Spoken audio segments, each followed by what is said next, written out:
Me llamo Nora Gutiérrez y tengo 76 años. Antes de ser la mamá de Iván, fui muchas cosas.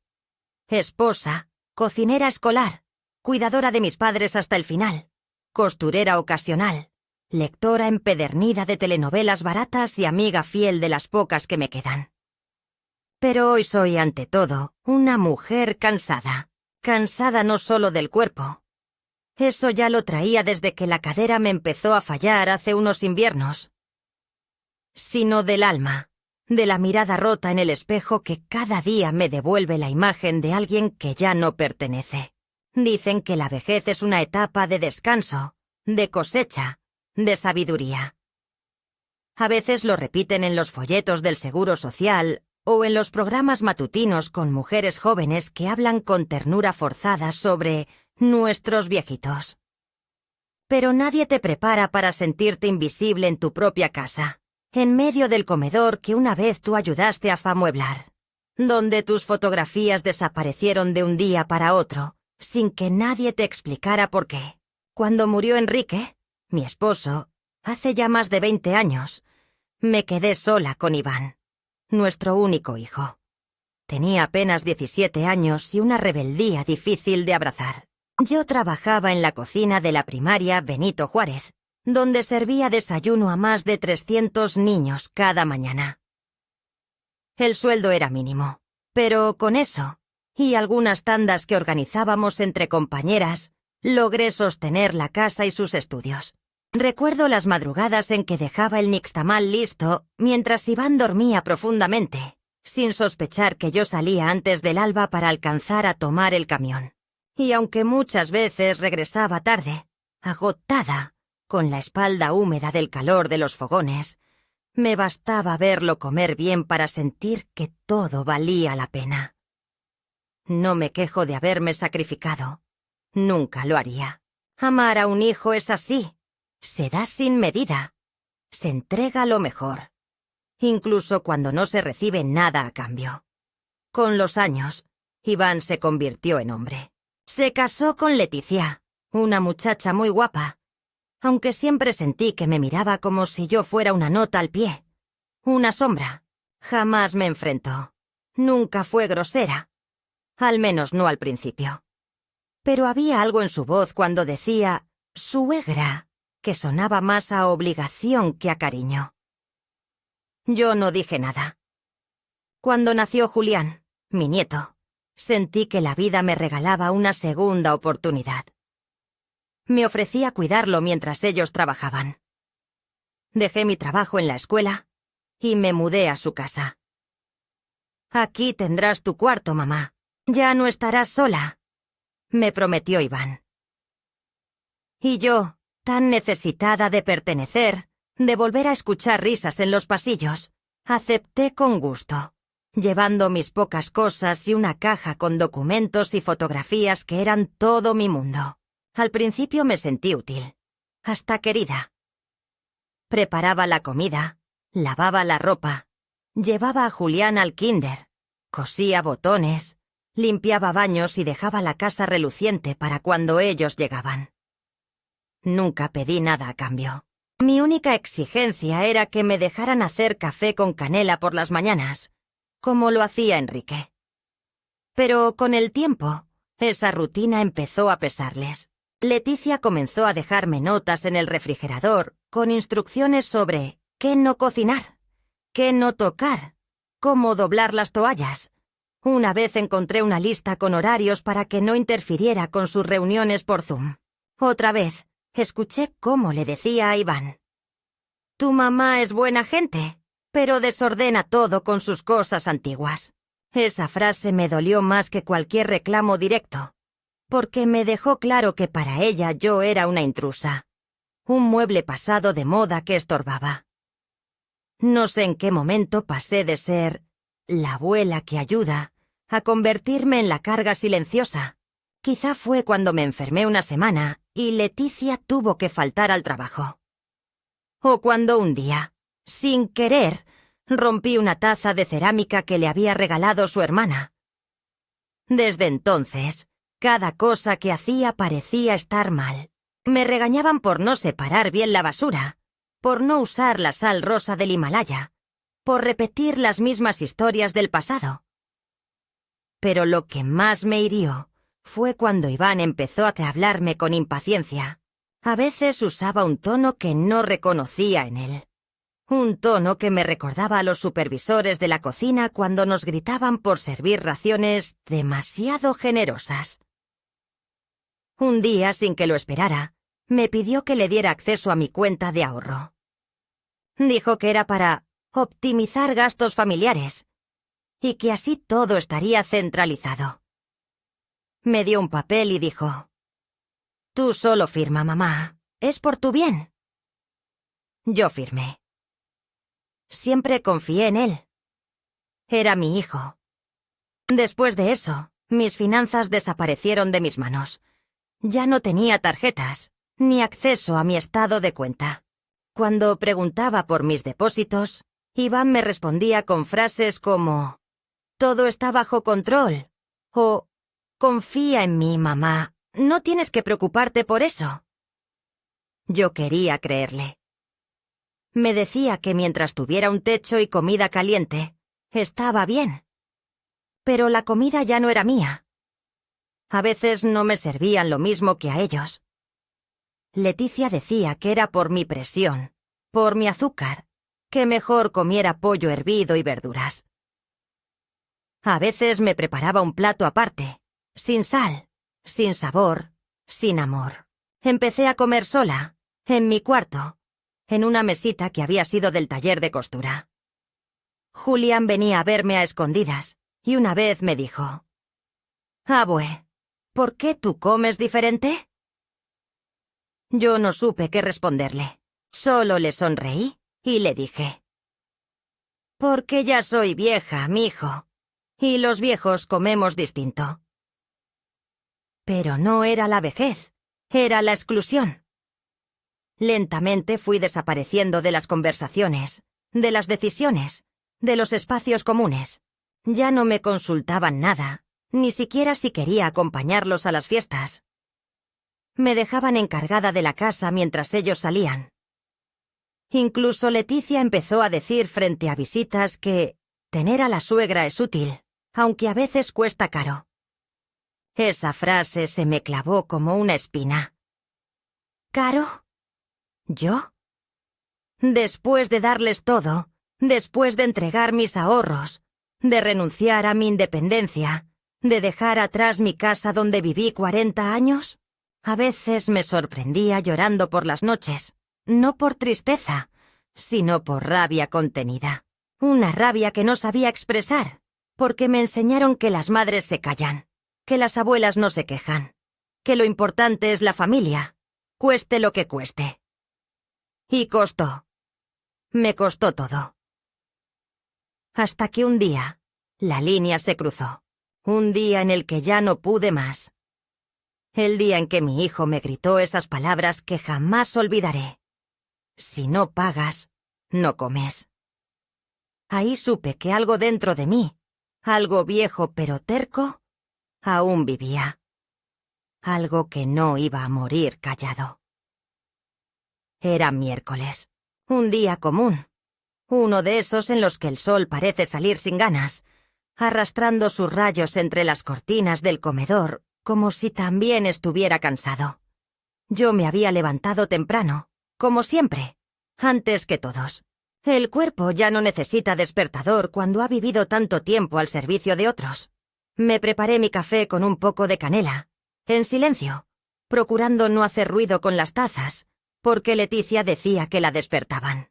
La casa estaba en calma, aún dormida, pero yo ya había puesto los frijoles en la olla, el arroz en remojo, y estaba sacando la pechuga del congelador cuando noté que la lonchera de Julián seguía sobre la mesa. Miré el reloj. Faltaban 15 minutos para que sonara la alarma de Iván.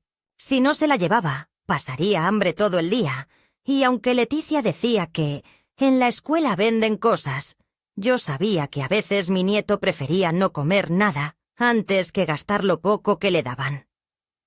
Así que, sin pensarlo, abrí la lonchera.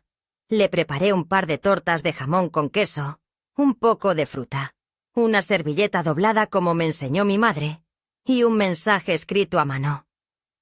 Para que recuerdes que la abuela te quiere. Cerré la tapa, me puse un suéter y salí con paso lento pero firme rumbo a la escuela. Caminé 4 cuadras, cruzando la plaza donde solíamos llevar a Iván de pequeño, y llegué justo cuando los niños hacían fila para entrar. Una maestra joven, con expresión amable, me ayudó a entregarle la lonchera a Julián. Él me abrazó con fuerza, como si hubiera pasado una semana sin verme. «Gracias, abue», me dijo bajito. Leti se olvidó otra vez. Le acaricié la cabeza y volví a casa con el corazón cálido, como si el frío de la mañana no pudiera atravesar la ternura de ese momento. Pero al llegar, el aire era otro. Algo en la atmósfera había cambiado. Leticia estaba de pie en la cocina, en bata, con una taza de café humeante en las manos. Me miró como si llegara tarde a una cita que nunca me habían avisado. «¿Dónde estabas?», preguntó sin disimular la molestia. Le expliqué lo de la lonchera, que había salido a llevársela a Julián porque la habían dejado olvidada. Hizo una mueca de fastidio. «Nos hubieras dicho. No puedes salir así, sin avisar, sin celular. No estamos para estar cuidando a una señora mayor que se pierde por ahí». No respondí.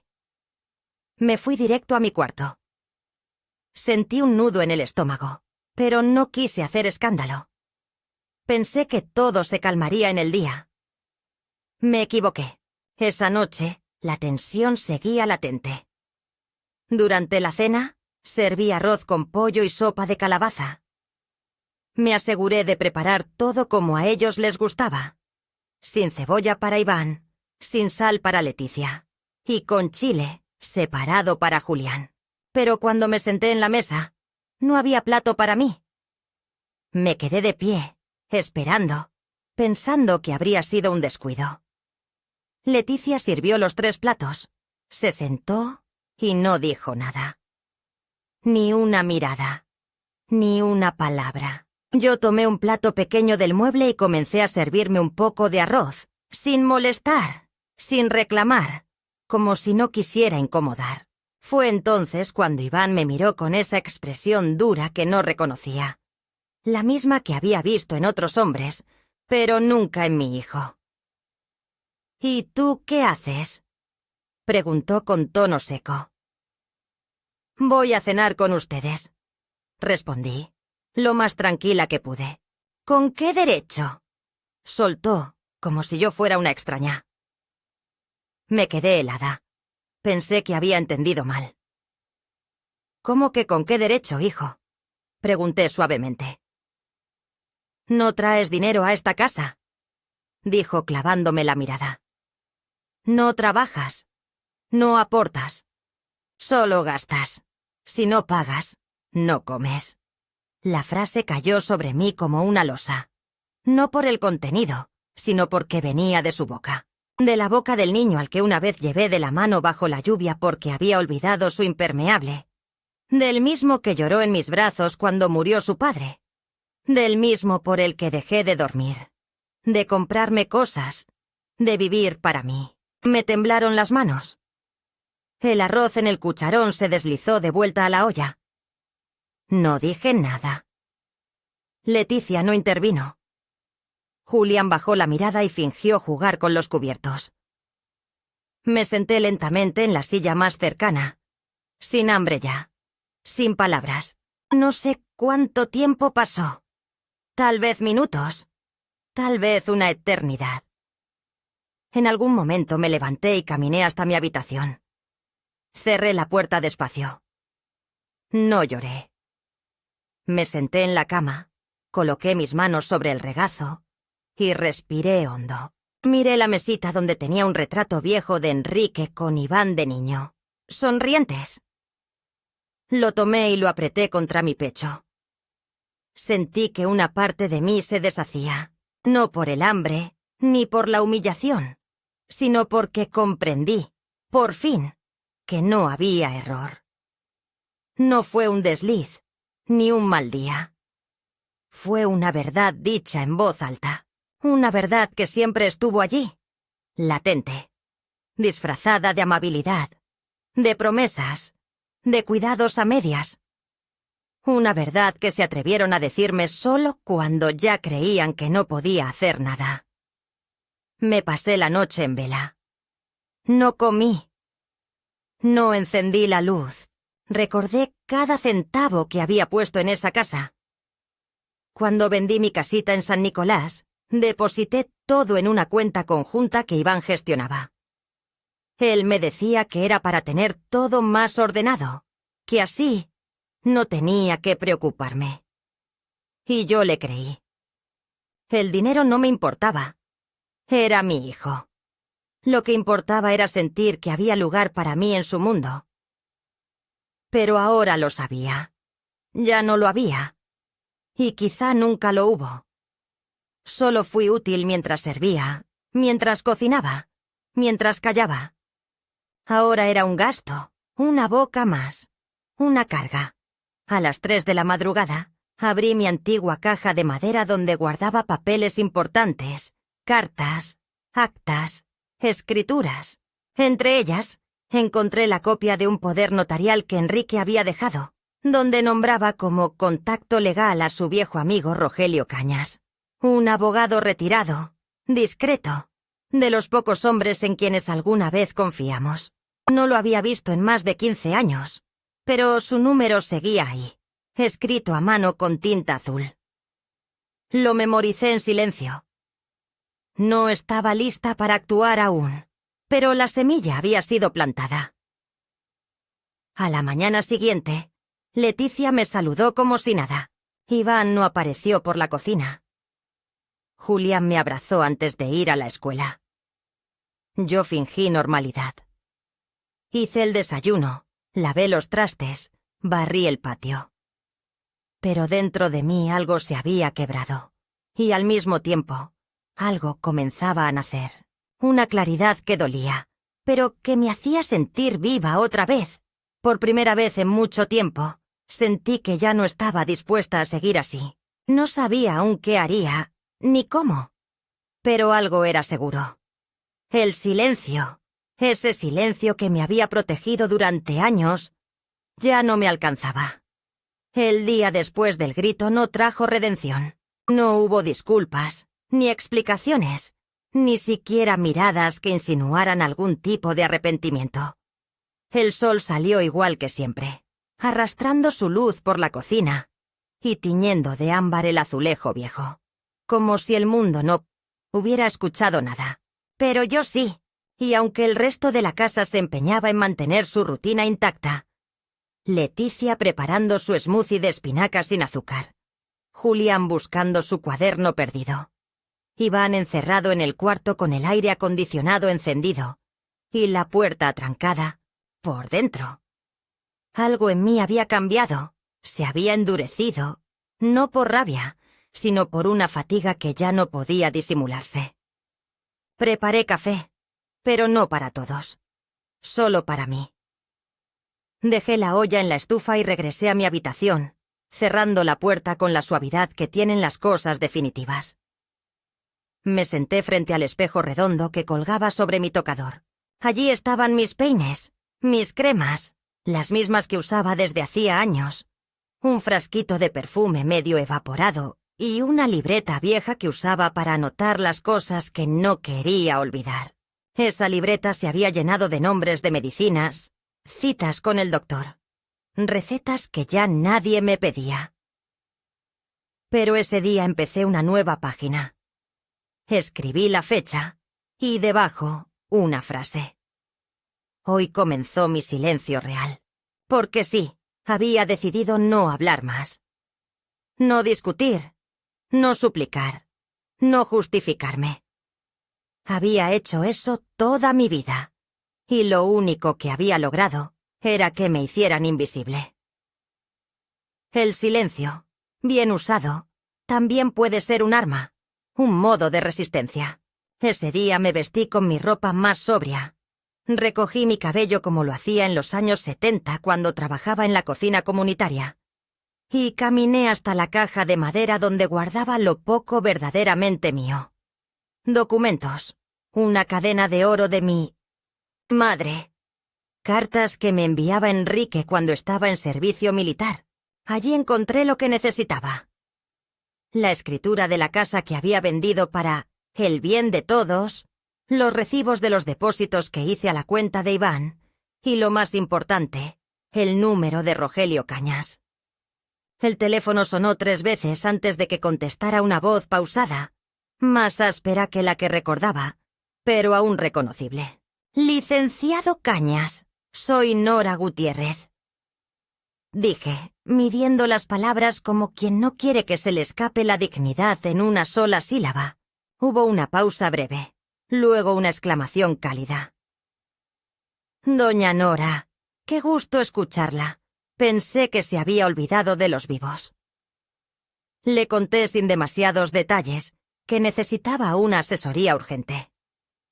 No le hablé aún de gritos ni de hambre. Solo le dije que tenía documentos que revisar y que necesitaba su opinión sobre un par de firmas que, sospechaba, habían sido obtenidas bajo presión emocional. Me citó para el viernes siguiente en su pequeño despacho, el mismo de siempre, en la calle Lerdo de Tejada. Colgué el teléfono y por primera vez en muchos meses sentí que algo se acomodaba dentro de mí. No era alegría ni alivio, pero sí una especie de centro, como si mi columna vertebral, tantas veces doblada, hubiera recordado su propósito. Los días siguientes se volvieron una coreografía de indiferencia. Leticia no volvió a hablarme más allá de lo estrictamente funcional. Me dejaba notas en el refrigerador. Recoger ropa. No usar la lavadora en la tarde. Julián tiene tareas. No hace ruido. Iván ni siquiera eso. Caminaba por la casa como si yo no existiera. Como si cada paso suyo fuera una afirmación de dominio. Yo no respondía. No replicaba. No pedía nada. Solo observaba. Observaba cómo usaban mis cosas, cómo ocupaban los espacios que yo había contribuido a construir, cómo hablaban de dinero en la mesa como si ese capital hubiera caído del cielo. Una noche escuché desde mi cuarto una conversación entre ellos. Leticia decía: «Tu mamá ya ni cuenta se da. Es mejor que no le demos acceso a nada. Si pregunta, dile que estás ahorrando. Total, ¿qué va a hacer?» Iván respondió algo que no logré oír, pero ambos rieron. Esa risa me caló más hondo que el insulto. Rieron de mí, de mi ceguera voluntaria, de mi obediencia inútil. Pero esa noche yo también reí, sola, en la oscuridad, porque ellos aún no sabían lo que yo ya sabía. Que me quedaban recursos y que pensaba usarlos. El viernes me vestí con mi blusa azul oscuro, la que siempre me daba suerte.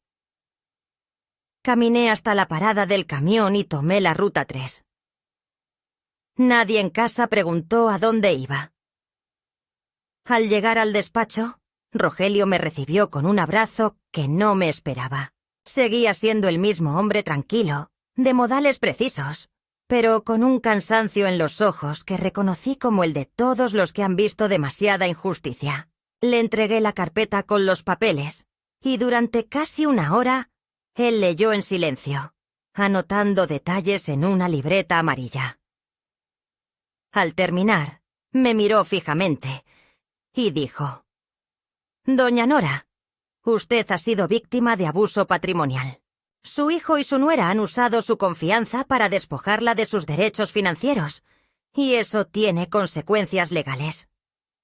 Pero más allá de lo jurídico, quiero preguntarle, ¿qué quiere usted hacer?» No supe responder de inmediato. Había pensado en ese momento durante días, pero ahora que estaba aquí, la pregunta me dejaba sin palabras. Finalmente dije: «Quiero recuperar mi voz. No para gritar, sino para decidir. Quiero que sepan que ya no pueden más. Y si eso implica dejar sin oxígeno sus finanzas, Que así sea. Rogelio asintió con gravedad. Me explicó los pasos. Lo primero era pedir un congelamiento temporal de la cuenta, en lo que se determinaba si los fondos habían sido gestionados con mi autorización válida. Luego revisar los contratos del traspaso de mi antigua propiedad, que según mis registros, aún no habían sido debidamente finiquitados. Podríamos también solicitar una investigación por parte del banco. Me entregó una hoja con instrucciones detalladas. Me dijo que él se encargaría de los trámites iniciales, pero que necesitaría mi firma para proceder. Firmé sin dudar. Ya no tenía miedo. Esa noche, regresé a casa y todo seguía igual. Leticia estaba viendo una serie con los pies sobre la mesa. Iván tecleaba en su computadora. Julián hacía tarea en silencio. Nadie me preguntó cómo me había ido. Preparé mi té y me encerré. Me senté junto a la ventana y vi las luces de los autos pasar. Recordé una conversación antigua con Enrique, cuando Iván apenas tenía 10 años. Nunca dejes que te hagan sentir que no vales, me había dicho. Ni siquiera tu propio hijo. Si alguna vez lo hace, recuérdale quién le enseñó a caminar. Aquella noche, en medio de esa memoria, me prometí no volver a olvidar mi valor. Los efectos de lo que había puesto en marcha no tardaron en manifestarse. El lunes por la mañana, el banco llamó a la casa. Atendió Leticia. Su tono pasó del fastidio a la alarma en menos de un minuto. Colgó y fue a buscar a Iván. Escuché cómo discutían en la cocina. Él hablaba rápido, nervioso. Decía que eso no podía ser, que todo estaba en orden, que su madre no tenía derecho. Leticia preguntaba qué iban a hacer si no podían mover los fondos. Yo seguí en mi cuarto, en silencio, como una sombra que escucha desde la penumbra. No salí, no interrumpí. Esperé. Al mediodía, Iván tocó a mi puerta. No abrí de inmediato. Dejé que se impacientara. Cuando finalmente abrí, su rostro estaba descompuesto. No de ira, sino de miedo. ¿Qué hiciste?, preguntó sin rodeos. No respondí. Lo miré a los ojos y le dije: lo que me corresponde. Recuperar lo mío. ¿Llamaste a un abogado? ¿Estás metiéndonos en problemas? Su voz subía de tono. Estoy sacándome de los problemas, le dije. Ustedes me metieron ahí. Hubo un silencio largo. Leticia apareció detrás de él. ¿Ahora te pones en plan de víctima? Después de todo lo que hemos hecho por ti. Me reí. No pude evitarlo. Una carcajada amarga, breve, pero llena de todo lo que había contenido. ¿Hecho por mí? Ustedes viven de mí, y ni siquiera lo disimulan. Ese día no hubo comida en familia. No hubo palabras amables. Iván salió a toda prisa. Leticia se encerró en la recámara. Julián comió solo. Yo también. Pero mi plato sabía distinto. Sabía a justicia. Sabía a principio. Los días transcurrían con una apariencia de normalidad que solo lograba profundizar el abismo entre lo que era y lo que fingíamos ser. La casa seguía funcionando como un organismo autónomo, con sus rutinas, sus olores, sus pequeñas urgencias domésticas que nadie me pedía resolver, pero que seguía atendiendo por inercia. Nadie me prohibía cocinar, pero ya no cocinaba. Nadie me impedía hablar, pero prefería callar. No porque no tuviera qué decir, sino porque había descubierto que mi voz solo rebotaba contra las paredes, como un eco sin receptor. Leticia continuaba con su andar de reina fatigada, de señora de la casa sin tiempo ni memoria. Iván se deslizaba por las habitaciones con la rigidez de quien se sabe observado, pero no entiende del todo por qué. Julián era el único que todavía me tocaba el hombro al pasar, el único que bajaba la voz para preguntarme si quería un poco de su jugo o si me dolía la espalda.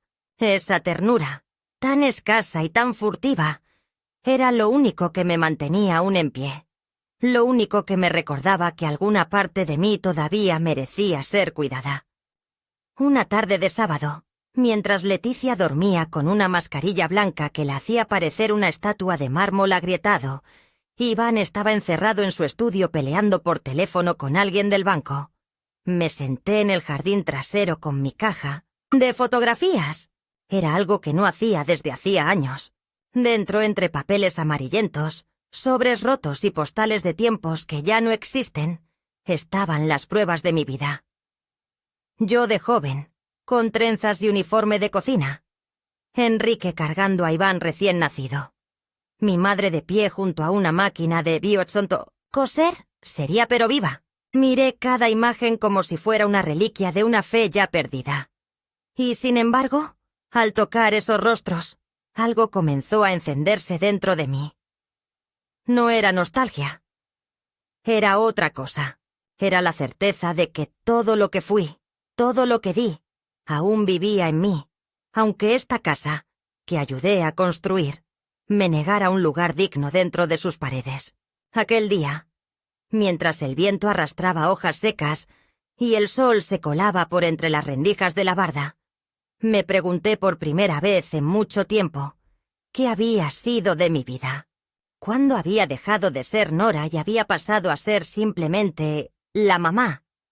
¿Cuándo fue la última vez que alguien me preguntó qué quería para mí, no para los demás? Enrique solía decir que una mujer sin voluntad propia era como una olla sin tapa. Hervía, pero siempre se evaporaba. Y yo me había evaporado durante años, lentamente, invisible, útil solo mientras había sopa que servir o ropa que doblar. Pero ese sábado no lloré. Esa tarde, mientras sostenía una foto de mi boda, en blanco y negro, con mi vestido sencillo y mis ojos llenos de fe, supe que no estaba rota. No aún. 2 días después, Rogelio me llamó. Había revisado los documentos con minuciosidad, y su voz sonaba más grave que de costumbre. Me explicó que los traspasos de fondos realizados desde mi cuenta al negocio de Iván no contaban con la debida autorización legal. Eran movimientos irregulares. La firma digital que aparecía en varios documentos no coincidía con mi registro oficial. «Esto, Nora, es serio», dijo. «Y si tú lo autorizas, podemos detener cualquier otro movimiento financiero de inmediato». Me quedé en silencio unos segundos, no por duda, sino por la magnitud de lo que estaba escuchando. Durante años pensé que había cedido voluntariamente, que todo lo que perdí lo hice por amor. Pero no, no fue amor. Fue manipulación. Fue abuso de confianza. Fue traición. Y esa revelación no me destrozó, como habría esperado, sino que me estructuró. Me dio forma nuevamente. Me devolvió los huesos que había perdido en el sopor de la obediencia. «Proceda», le dije. Rogelio no preguntó más. Entendía. No necesitaba que yo gritara, ni que explicara con lágrimas lo que era evidente. Estaba lista. Esa misma noche ocurrió algo inesperado. Julián entró a mi habitación sin tocar, con los ojos rojos. Me asusté. Se sentó en la orilla de la cama y me abrazó sin decir palabra. Al cabo de un rato, me susurró al oído. «Escuché a mi papá decirle a mamá que tú nos estás saboteando, que te volviste en contra de la familia. Pero yo sé que no es verdad, abue. Yo sé que tú no harías nada malo». Le acaricié la cabeza como hacía cuando era pequeño y lloraba por alguna pesadilla. Quise decirle tantas cosas, pero no podía cargarlo con verdades que aún no podía procesar. Le dije solamente: A veces, lo correcto parece una traición cuando uno está acostumbrado a ser obedecido sin preguntas. Pero tú escucha tu corazón, mi amor. No dejes que te lo apaguen. Me miró con esa mezcla de confusión y sabiduría infantil que solo los adolescentes poseen, y asintió. Luego se fue, despacio, como si llevara consigo un secreto demasiado pesado para su edad. Esa fue mi media vuelta. No fue una gran confrontación, ni una pelea dramática. Fue un momento de absoluta lucidez. Entender que aún podía proteger algo, que aún podía decidir, que aún podía decir, basta. Ya no tenía miedo de sus silencios, ni de sus puertas cerradas, ni de sus cenas sin mi plato. No necesitaba su permiso para existir. Al día siguiente, antes de que saliera el sol, me levanté. Preparé un pequeño desayuno para mí y salí a caminar. Fui hasta el parque donde solía llevar a Iván en su infancia. Me senté en una banca oxidada y miré cómo el cielo cambiaba de color con lentitud. El aire era fresco. Olía a tierra húmeda y jacarandas. Cerré los ojos y me permití respirar hondo, como si el mundo no me debiera nada, y yo tampoco le debiera nada a él. En ese instante entendí que no era culpable, que ninguna madre debía ser castigada por haber amado demasiado, que ningún hijo tenía derecho a usar ese amor como moneda de cambio, y que la dignidad, esa palabra que tampoco usamos pero que tanto pesa, no era un lujo, sino una necesidad. Volví a casa cuando ya todos estaban despiertos. Leticia me miró con desconfianza. Iván ni siquiera saludó. Yo, por primera vez, no hice café para nadie. No pregunté qué querían desayunar. Me limité a observarlos en su caótica armonía, como una espectadora en una obra que ya no me incluía. No me dolió. No sentí rabia. Sentí distancia, y esa distancia me salvó. Esa tarde llamé nuevamente a Rogelio y le pedí que procediera con la revisión notarial del negocio de Iván. Quería saber hasta dónde había llegado su ambición. Rogelio accedió. Me pidió paciencia. Yo asentí.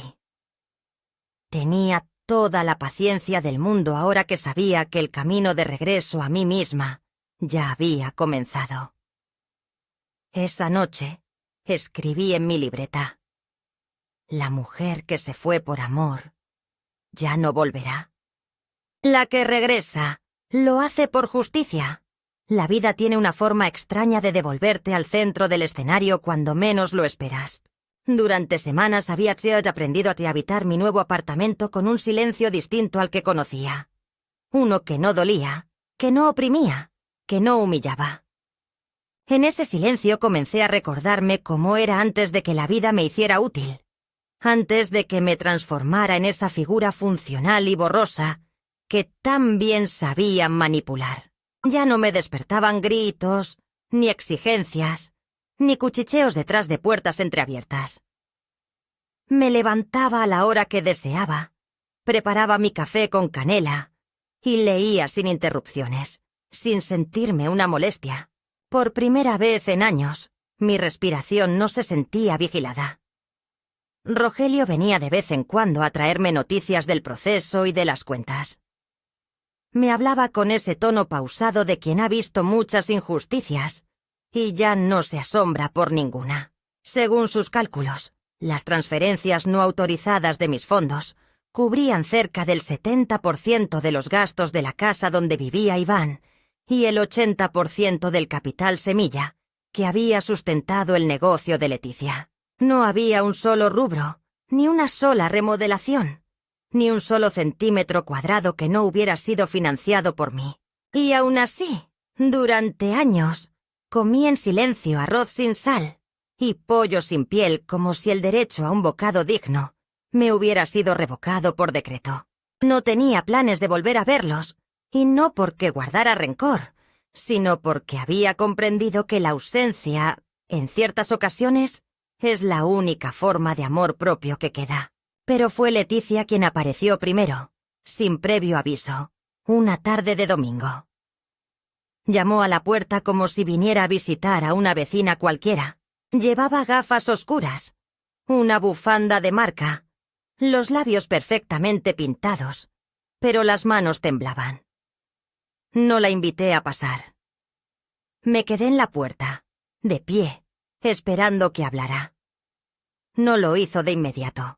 Bajó la mirada y murmuró: «Necesitamos hablar, Nora». Su voz, acostumbrada a las órdenes y a las sugerencias veladas, sonaba ahora quebrada. La invité a sentarse en el banquito junto a las plantas.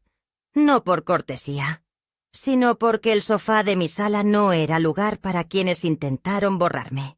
Me explicó, con rodeos y excusas, que el negocio de Iván estaba al borde del colapso, que habían intentado refinanciar la casa pero el banco exigía cofirmantes, que el círculo de inversores que había prometido grandes ganancias se había esfumado con los primeros intereses y que Julián, mi Julián, había comenzado a hacer preguntas incómodas que ellos no sabían cómo responder. «Vinimos a pedirte ayuda», dijo al fin. Me quedé en silencio, no por falta de palabras, sino porque las que tenía eran tan pesadas que necesitaban ordenarse antes de salir. La miré fijamente y respondí: «¿Ayuda? ¿Como cuando me dijeron que si no pagaba, no comía?» Leticia no supo qué contestar. Se removió incómoda en el banco. Bajó los ojos. Buscó en su bolso como si allí estuviera la excusa que redimiría años de desdén. «Cometimos errores», murmuró. «Iván no quiso que llegara tan lejos». Reí, pero sin alegría. Una risa seca, hueca. «No, claro que no. Él solo quiso todo, sin pagar el precio». Me pidió que al menos hablara con él, que lo escuchara. Acepté, no por piedad, sino porque algo en mí necesitaba cerrar ese círculo. Era una deuda conmigo misma, no con ellos. 2 días después, Iván vino a verme.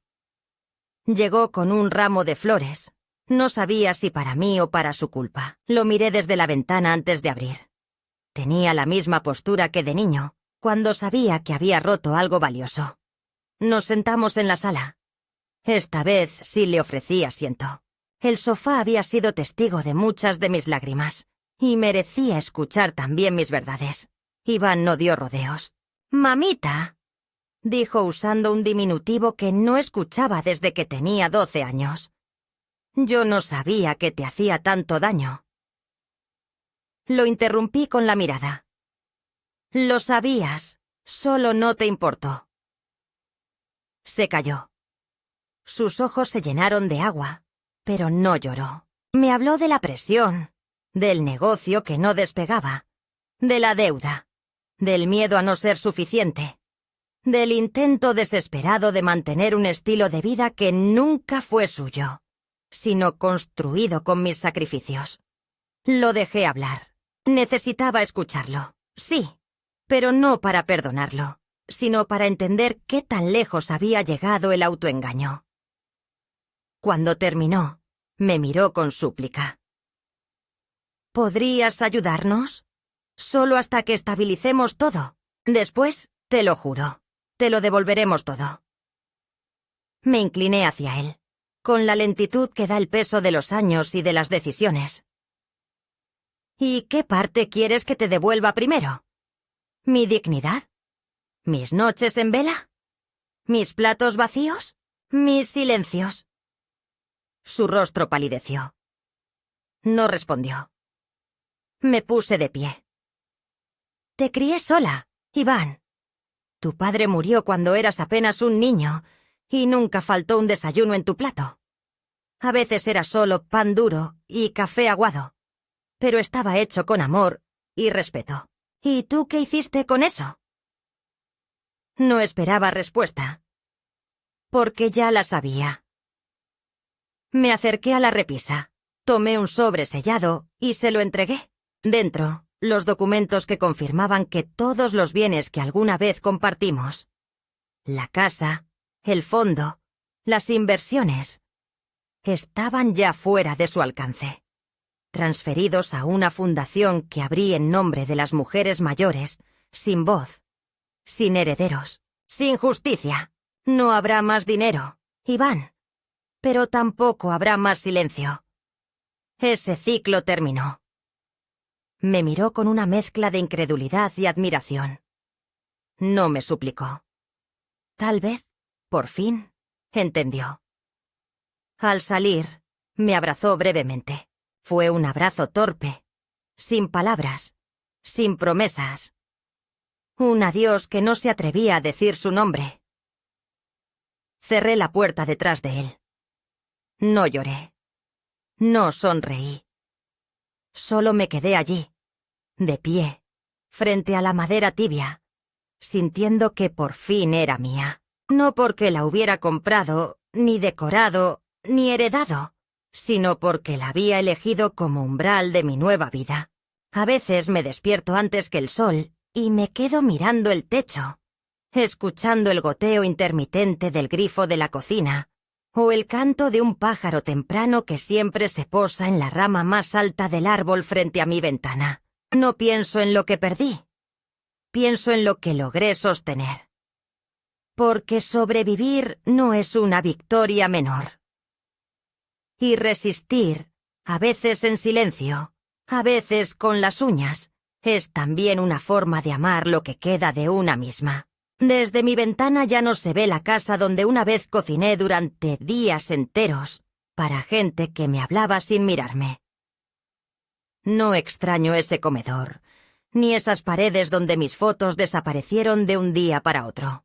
No extraño ese cuarto que me asignaron con muebles reciclados y palabras amables cargadas de indiferencia.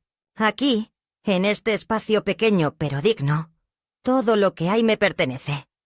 La taza con una astilla que aún uso cada mañana. La radio vieja que me acompaña con boleros de antaño. El mantel que bordé cuando tenía 20 años y aún creía que el tiempo iba a tratarme con ternura. Julián sigue viniendo. Llega los sábados con pan dulce o con libros que encontró en la secundaria y quiere que le explique. A veces solo se sienta a mi lado en el sillón, en silencio, mientras escucha el tic-tac del reloj que le heredé, sin saberlo, cuando su padre decidió que mi tiempo ya no era importante. No hablamos del pasado, no demasiado. Él sabe. Y yo también. Hablamos del futuro, de las universidades que le interesan, de los viajes que sueña hacer, de los poemas que empieza a escribir, tímidamente, como quien intenta nombrar el dolor con otras palabras.